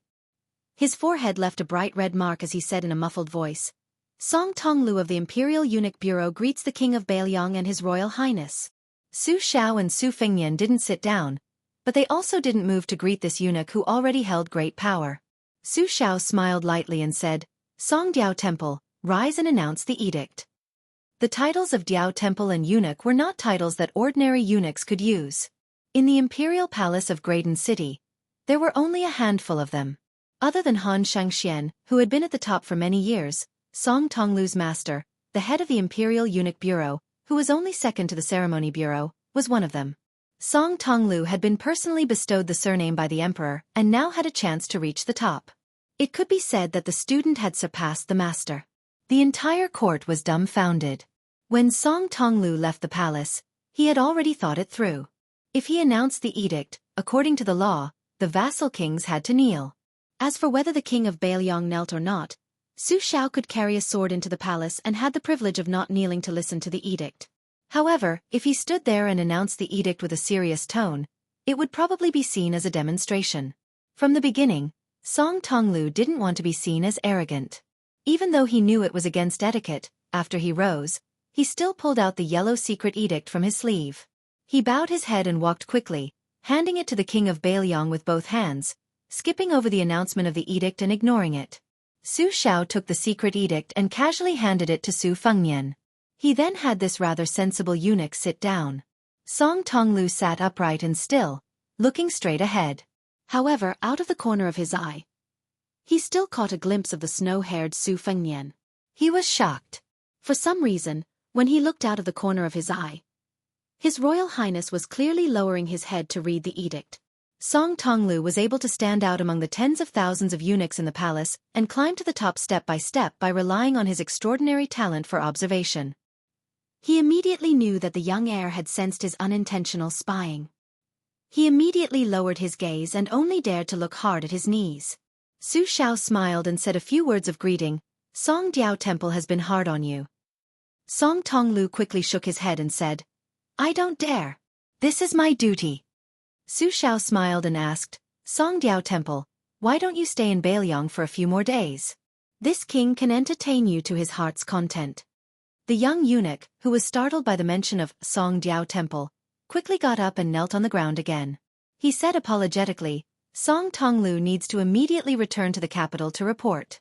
I may not even be able to eat a meal. I hope the king of Bailiang will be magnanimous enough to forgive me. Su Xiao walked over and helped Song Tonglu up. It's fine. We don't need to be so courteous. Let's do it as smoothly as is appropriate. We won't delay Song Diao Temple's return to report. Let's go. This king will see you out. Even though Song Tonglu had trained in the palace for many years and did not lose to any top aces in terms of cultivating the mind, he was clearly a little absent-minded. He said respectfully, I really don't dare to trouble the king of Bailiang. Su Xiao shook his head and walked out of the main hall with Song Tonglu. The imperial bodyguards had already handed their luggage to the steward of the king's mansion. The group walked on a quiet path that was not heavily guarded. The bodyguards also walked as if they were treading on thin ice.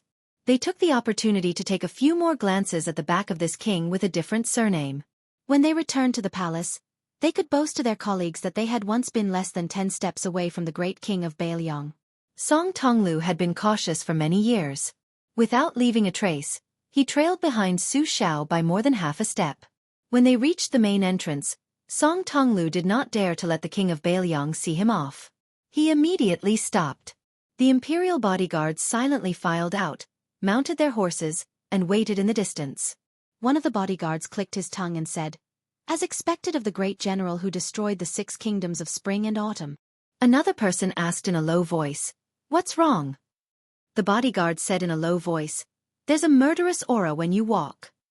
I don't feel it. What do you know? That's because your realm is not high enough. No wonder people say that the king of Bailiang can kill with just a stare. He can directly scare people out of their wits.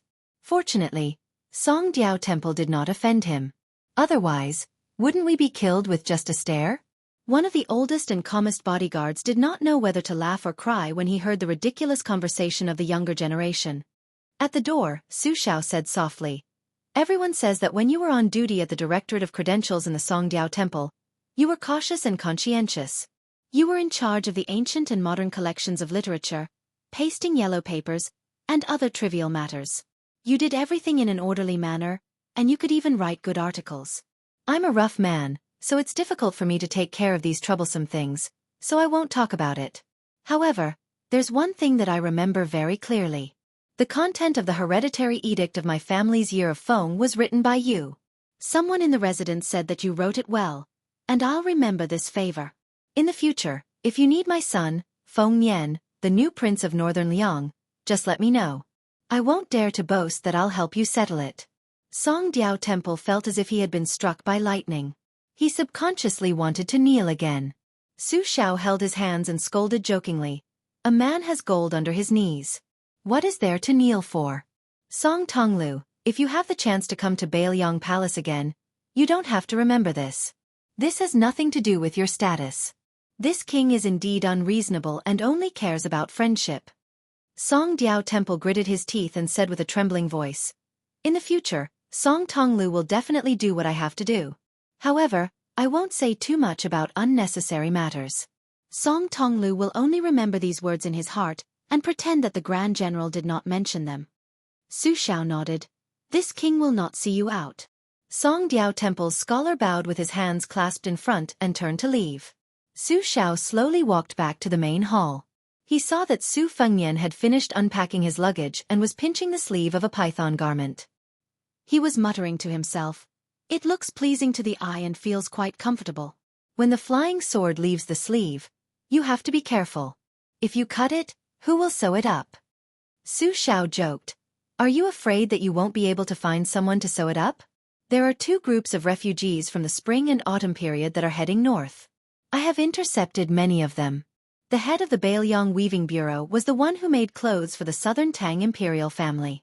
However, this time, the specific task of sewing your royal robe was given to a few clever and skillful women. That person is just drawing the pattern. He is old and his eyesight is not very good. He is afraid that he will be beheaded at the wrong time.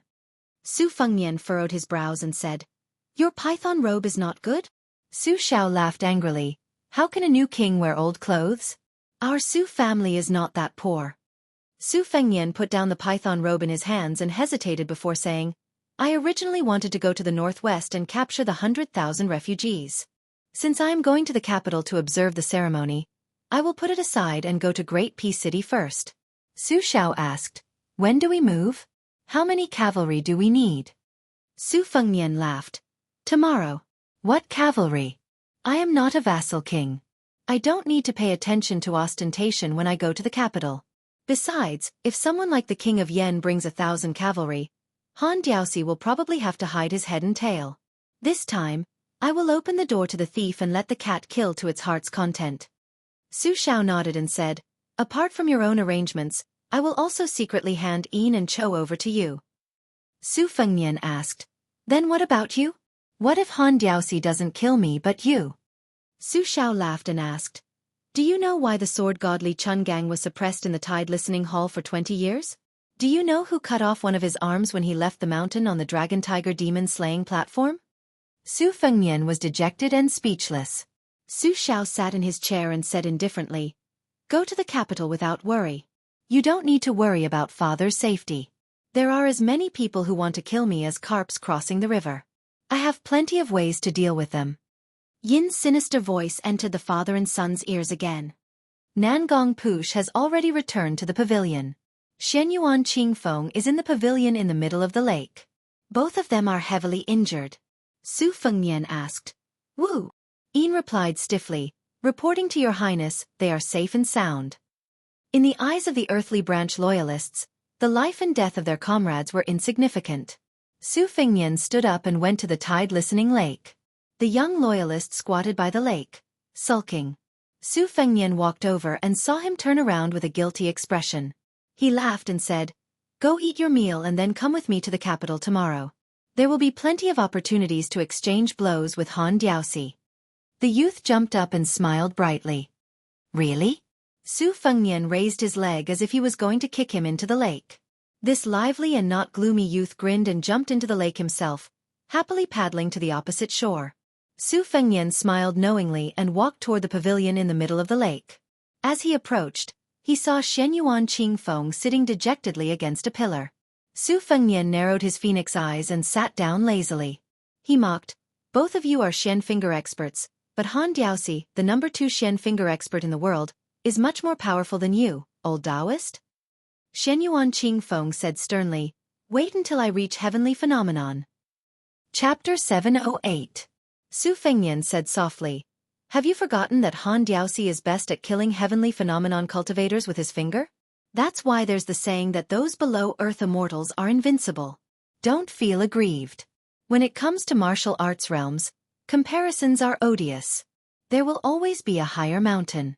I know you want to become someone like Wang Xianji, but before that, you still have to relax. There are many things that can't be rushed.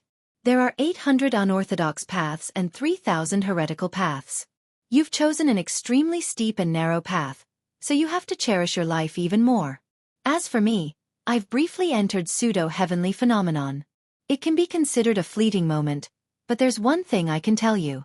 Once you ascend, You might become the first heavenly phenomenon cultivator in 300 years to be struck by heavenly tribulation. Heaven's net has long arms. You won't be able to escape. Shenyuan Qingfeng's face instantly paled. Su Fengnian stood up. Come with me. Since you've given me your proof, I can do a big business with you without worry. What I'm giving you is priceless. Even if you give yourself to me, I don't think you'll lose out. For the first time, Shenyuan Qingfeng didn't retort. She quietly followed behind Su Fengnian.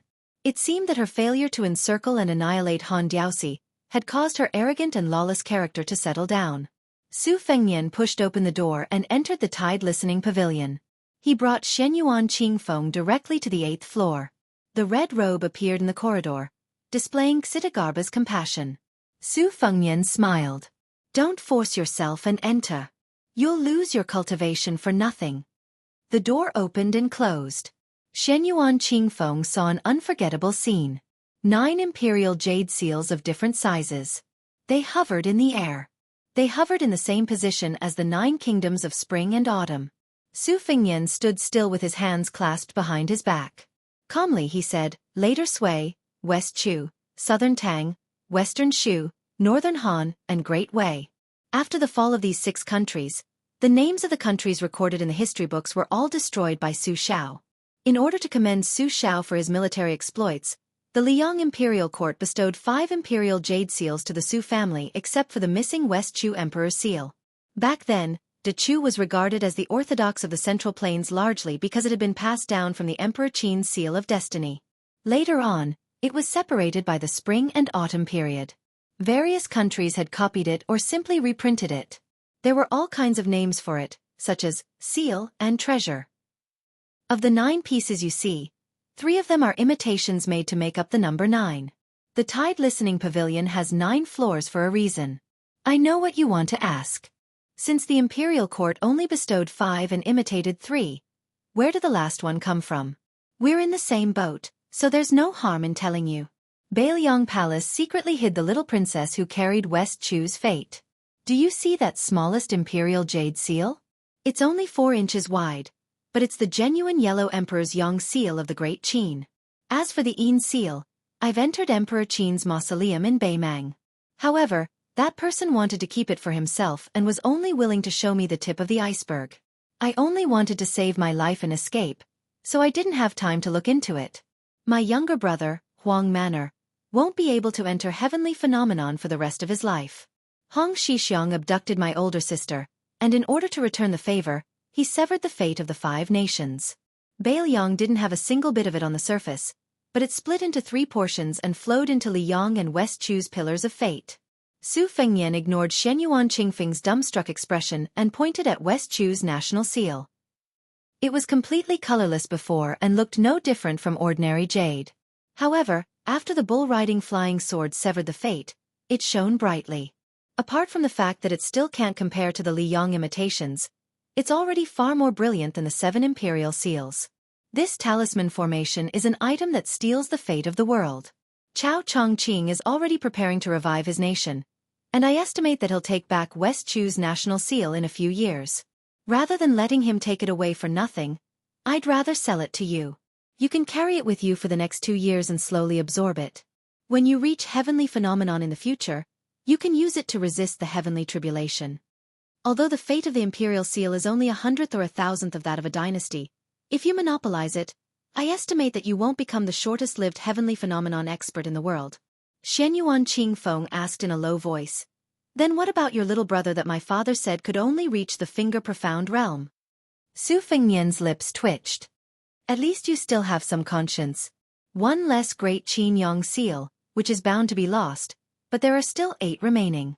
Moreover, I'll never let my Huang Manor enter heavenly phenomenon in this lifetime.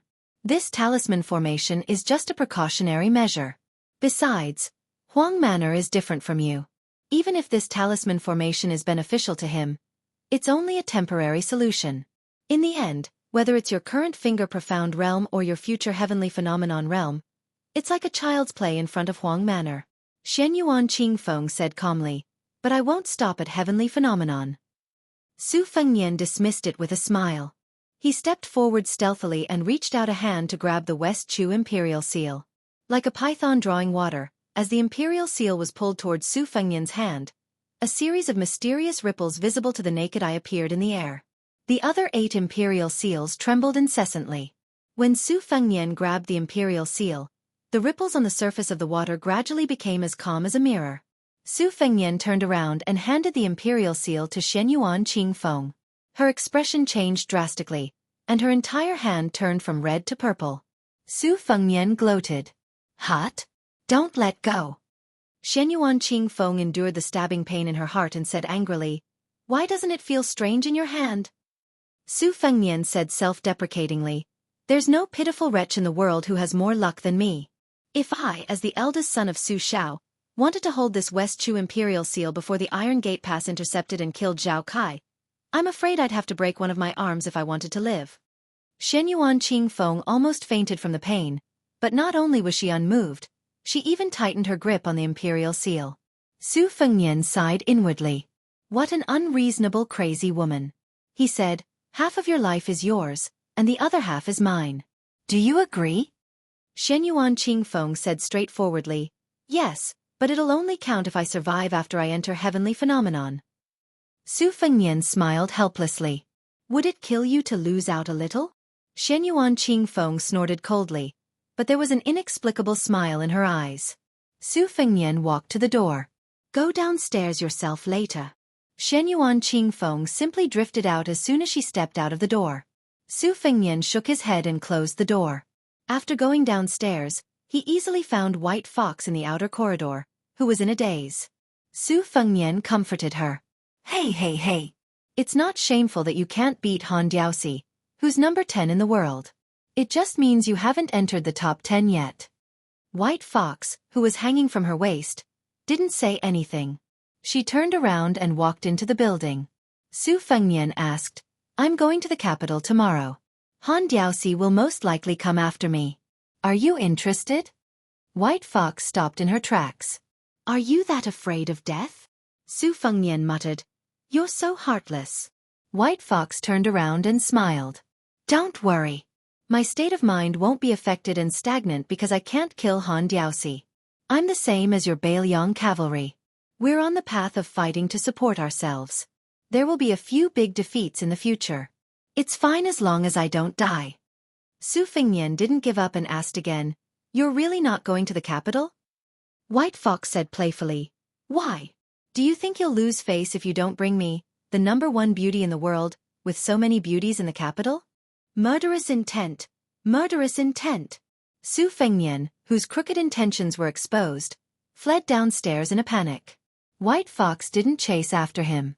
After crossing the threshold of this floor, her state of mind calmed down inexplicably. She said sadly, I didn't expect this place to become my home. Where should I die in the future? The afterglow faded and the twilight gradually deepened. Su Fengnian unknowingly came to the lakeside cottage among the reeds. He didn't look for Pei Nanwei, who lived here alone. Instead, he walked along a dirt path that led to the tide-listening lake. Perhaps it was because she had stepped on it so many times that it was flat and soft. The autumn reeds that were taller than a man gradually turned frosty white. The wind blew like fluffy snow. A wooden ferry that was dozens of feet long was built beside the lake. Su Fengnian took off his shoes and socks and put them aside.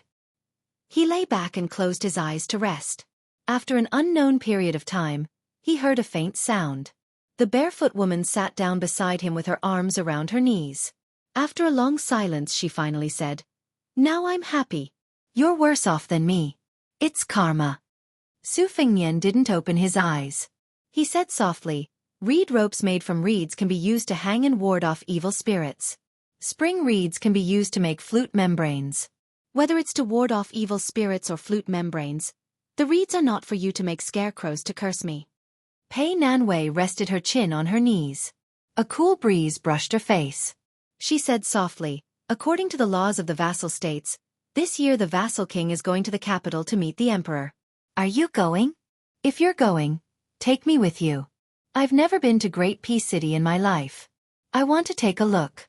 After that, I'm willing to die of old age here. Su Fengnian stood up. He broke off a reed and sat on the edge of the wooden bridge. I'm going to the capital, but I'm not taking you with me. Pei Nanwei said calmly, fine. Then I'll continue to make scarecrows to curse you to die a horrible death. Su Fengnian turned his head and said, do you believe that I'll slap you into the water with one slap? Pei Nanwei shook her head. Su Fengnian turned his head and ignored this woman who had always been muddle-headed. Pei Nanwei sat next to him and then lightly kicked his foot. Take me with you? I only have one unfulfilled wish in my life. I can be your servant girl. Su Fengnian firmly said, no. Not only will I serve you tea and call you grandpa, but I'll also massage your shoulders and call you Gongzi. I don't care. I'll play chess with you and help you study. How much is it worth? When you're not happy, this servant will smile and be willing to be hit. I have tender feelings for the fairer sex. Warm the bed. What? Warm the bed. Good, it's a promise. We'll leave for the capital tomorrow. Remember to bring some elegant and beautiful clothes so you can wear them. Don't forget rouge and powder. It's not good to put on too much. Just a little is enough. Then there's the time to warm the bed. I'm not going. You're really not going. This place is pretty good. You want to fight with me? Su Fengnian stood with a smile. He bent down and placed the autumn reed on her lap. Then he picked up his boots and socks and left the reed marsh. Chapter 709. 3 chapters, more than 13,000 words have been updated. P.S. I won't stop updating tomorrow. A carriage slowly drove out of the western gate of the prefecture city. The coachman was a muscular young man with dark skin. Beside him sat a woman in green who was teaching him how to drive the horse. Fortunately, the horse was a good one chosen from the best of the best. Otherwise, it would have swerved and bumped into many pedestrians before it left the city. There was only a man and a woman in the carriage. They were both young. The woman was dressed in purple and had an eerie air about her. The young man had white hair and a white python robe. Perhaps it was because of his identity, but he was much more imposing than the woman. This was the only python robe in the entire Liang dynasty. If one didn't look closely, it was no different from a rich white robe made of silk. But if one looked closely, it was extremely exquisite. The 9 pythons spat out pearls, vivid and lifelike. Su Fengnian simply went to Greaton City. It was better than the first time he went out, but much worse than the second time he went out with 100 riders. Princess Jing and Pei Nanwei didn't have the face to show up. She couldn't go to the capital to take a look. She would probably have to kill a few more people to vent her anger. Fortunately, there was a large patch of reeds in the middle of chaos and there was no lack of reeds throughout the year. Su Fengnian went to the capital for the first time in his life. He brought 2 famous inkstones. Baiba City had already given them to Chen Shiliang, so of course they weren't included. One of them was unique to Liangzhou. It was a frozen iron inkstone that was fished out from the bottom of the river. It was said that the brush was as sharp as an awl. It was in line with the valiant customs of Beiliang. The other was Shenyuan Qingfeng's Shi-Il Yellowstone Rui Vase inkstone. It was a specialty near Mount Hui. Hui and Zhou's inkstone were competing for the title of the best inkstone in the world. There was a saying that Hui was like an official and Zhou was like a beautiful woman. Su Fengnian took advantage of the opportunity and said, "You and Hui are close to each other. Give some to me later, the more the better." The scholars of Beiliang liked this kind of thing. They were very willing to spend a lot of money for this. In Beiliang, other than salt and iron, we don't have any other means to make a profit. If you give me those secret manuals, I can't just set up a stall and sell each book for a few thousand taels of silver. It's much simpler to sell famous inkstones, and it's also more elegant. Moreover, in the future, Beiliang civil officials will become more powerful. If you send the ancient inkstone over, you can even give it away. Every penny I can help Su Shao save is a penny. Shenyuan Qingfeng sneered. Are you still His Royal Highness who spent money like water in brothels? I heard that even if you bump into a ranger, they'll chase after you and give you money. Su Fengnian smiled calmly and said, "You don't know how expensive food is until you're in charge of the household. Besides, you can do whatever you want. After all, there are many things that you can't do as you wish. It's not only you Zhonghu people who have no choice." Shenyuan Qingfeng stared at him for a long time. Su Fengnian acted as if he didn't see it. He continued, "Think about whether there are any side doors that can bring Beiliang rolling in wealth. The biggest Pishio in the world is the military. Bailiang cavalry has 300,000 men. To outsiders, it's a miracle that they haven't lost any men after so many years and can still fight. However, I'm not going to tell you about the hardships involved. You're a rich young lady who's been holding a bag of gold, bullets, and birds since you were young. You won't understand even if I tell you. Shenyuan Qingfeng sneered. Isn't it also not easy for me to be in charge of Mount Hui? Su Fengnian said sarcastically. In any case, you only want to raise your cultivation level. You don't care about the Shenyuan family at all. How can you call your method of being in charge of a household that drains the pond to catch fish? You spendthrift woman, you might as well just break the pot. Shenyuan Qingfeng faintly looked angry. Su Fengnian waved his hand and said, There's no point in chatting with me. Think about serious matters. I'm not joking about making money. Shenyuan Qingfeng sneered but didn't say anything. After a while Su Fengnian frowned and asked, You farted. Shenyuan Qingfeng was furious, and his killing intent overflowed and filled the entire carriage. Su Fengnian held his belly and laughed. I'm just teasing you. It's very fun. Shenyuan Qingfeng restrained his killing intent and said stiffly, I should have killed you in the lantern market back then and ended everything. Su Fengnian rested his chin on one hand and stared at this woman who had become friends after a fight. His smile was intoxicating. Shenyuan Qingfeng turned her head away and meditated quietly. Her uncommon martial path seemed like a shortcut, but it was actually a complicated path. One had to know that her memory wasn't inferior to Su Fengnian's. She had browsed through the books in the Great Bull Gang library since she was young. She also had Shenyuan Jingqing, who had entered the Saint Realm earlier than Chao Chongqing, left behind detailed insights. When it came to opportunities, everyone had their own fortune. Wooden Sword Wenhua was like this when he met Huang Sanjia, and so was Yuan Tingshan, who became more courageous with every setback. As for those peak figures who had been famous for a long time, there was no exception. Su Fengnian suddenly said, If you happen to fancy a suitable man one day, remember to invite me to your wedding. Shenyuan Qingfeng sneered and said, One more thing, and I'll pull out your thing and let you become a eunuch in the palace. Su Fengnian rolled his eyes and said, With your morals, don't even think about getting married in this lifetime. 1,000 elite cavalry headed north from the southern border of the dynasty. Chapter 710. In the middle of the cavalry, there was a luxurious carriage. Purple smoke rose from the incense burner in the carriage. A middle-aged elegant man with a red sandalwood flower hairpin in his hair was gently patting the refreshing fragrance of the dragon's saliva. He looked at the smoke swirling around his palm and enjoyed it. Occasionally, he would write in the air and murmur to himself. Logically speaking, there were 1,000 king's cavalrymen outside the carriage. He should be the king of Yanji, Zhao Bing, since he occupied the carriage alone. Hearing a rider knocking on the outer wall of the carriage for more than 10 times, the scholar-like handsome man lazily lifted the curtain. The strong man outside was dressed in casual clothes. He smiled and asked, Nalan, are you sure you don't want to try riding a horse? Seeing that the king of Yanji was about to put down the curtain, the rough-looking rider said helplessly, Okay, I'll call you Yusi, okay? You really need to exercise your body. It's always right. The scholar smiled and said, There are many ways to maintain one's health. There are hundreds of ways to maintain one's health. The rider felt a headache. I'm afraid of you. You sit in your carriage, and I ride my horse. Well water doesn't interfere with river water. The scholar smiled and said, Come up and sit. I'm just in the mood.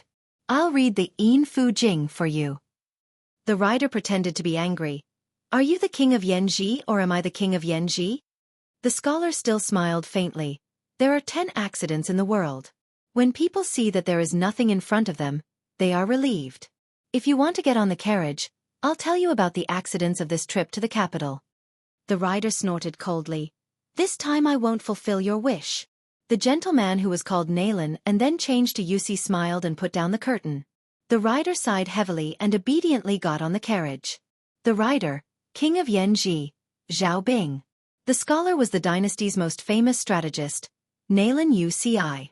King of Guangling, Zhao Yi, took 800 cavalry to the north of the capital. Before leaving, he made a special trip to say goodbye to the administrator, Sun Shiji. As a result, He was given a big cold shoulder.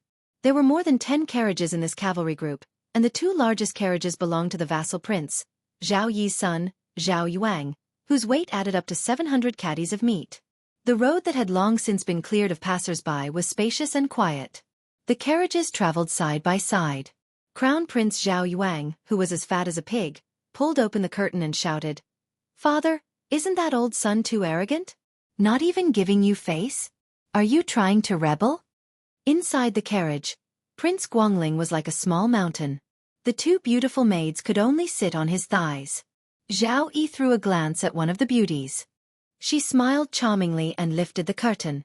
Only then did Zhao Yi say lazily, "Power, thank you for your auspicious words.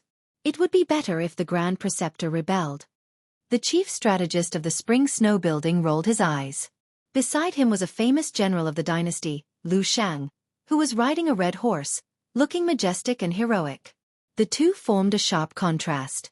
The strategist with 2 tufts of goatee lifted his sore buttocks and rode closer to Lu Shang, who would be the 9th general after entering the capital. He asked softly, "If Sun Shiji really flirts with Chao Chongqing and is determined to restore the country, when the time comes, Beimeng will coordinate from the inside and outside. Not to mention that General Gu will have no time to care about the northern front. The troops stationed in the capital will also not dare to easily go south to help. Our King of Yen in the south will be happy to sit on the mountain and watch the tigers fight." The people of West Chu who wanted to rebel were like wildfire that could not be burned away by the spring wind. "Our Guangling Dao without you, General Lu, is really a house full of misfortunes, but when it rains it pours." The Liang dynasty had a total of 8 generals. Bailiang had the vassal king Su Shao and the protector general Chen Zhibao. In the imperial court, there was the minister of war Gu Jiantang and the old general Gong Sun Yongla who had dominated the Liangliao Pass all his life. The other 4 were also old generals who had outstanding military achievements in the spring and autumn period. However, these 4 mostly retired and returned to their fields.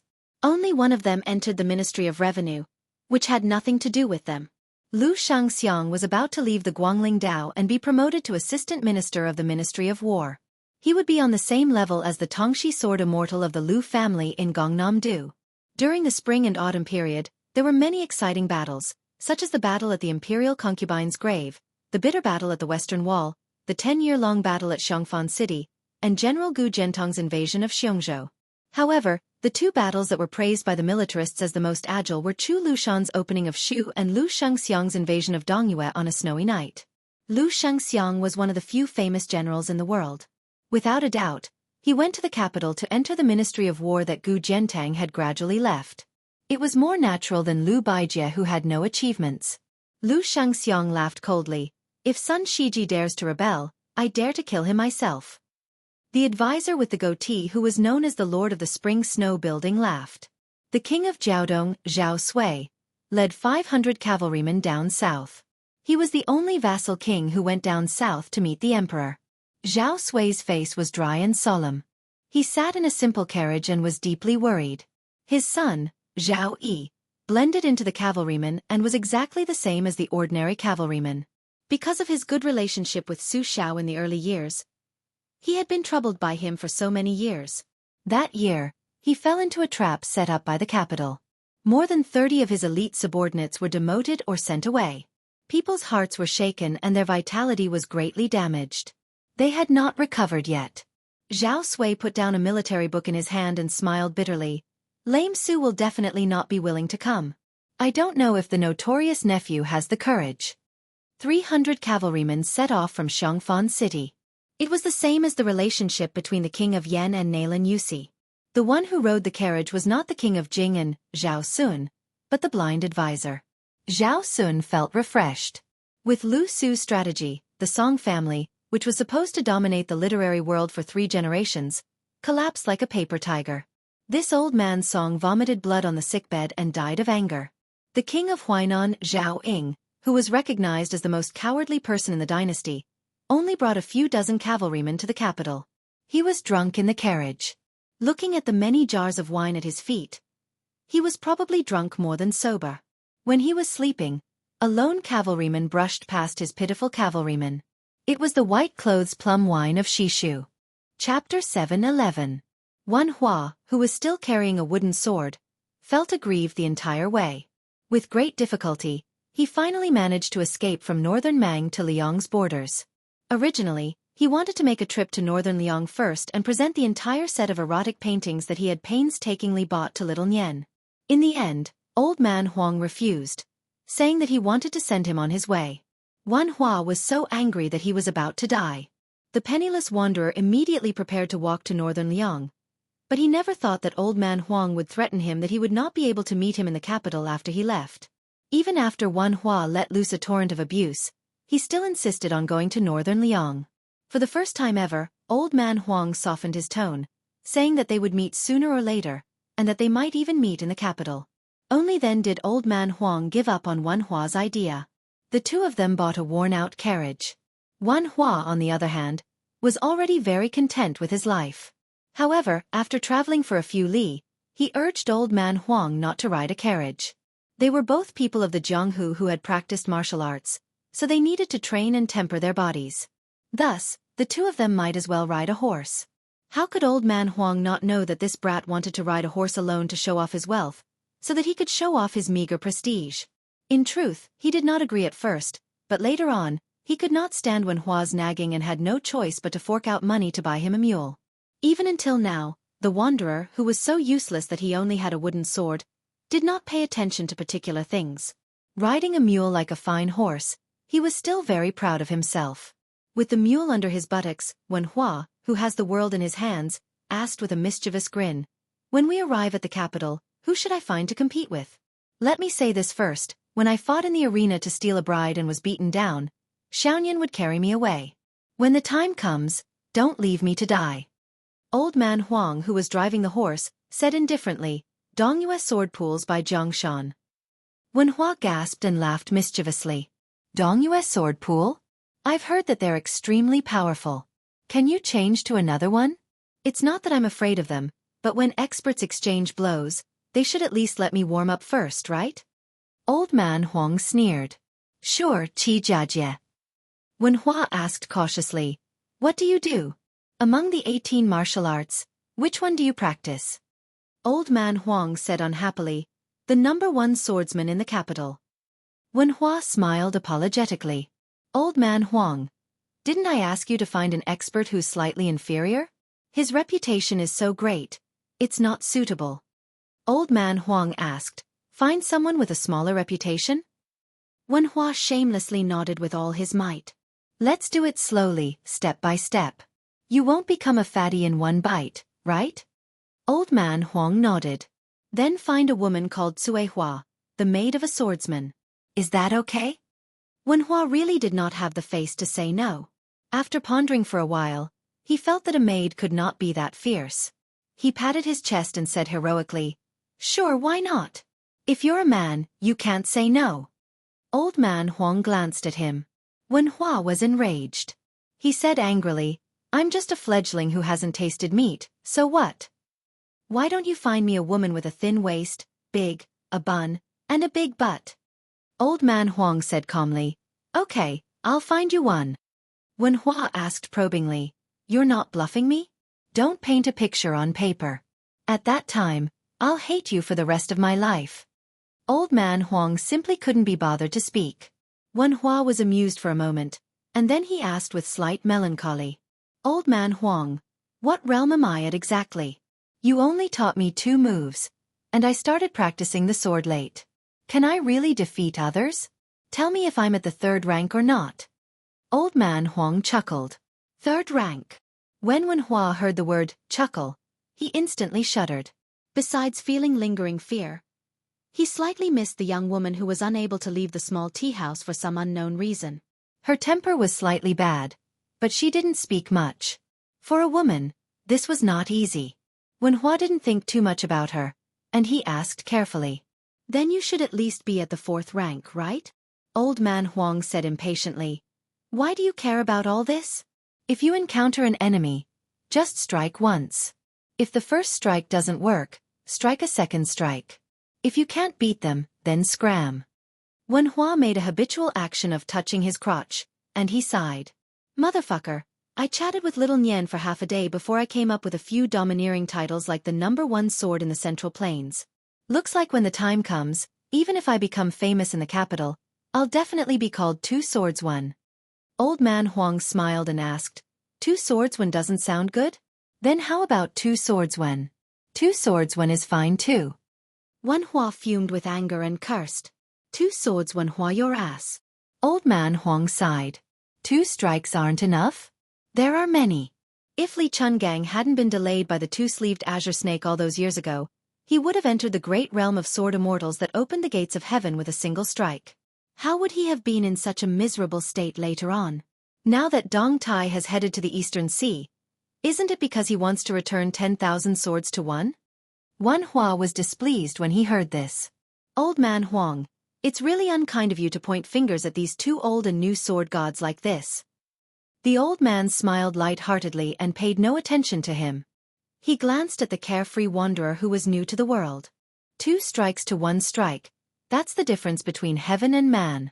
Kid, can you really pass that hurdle I've set up for you?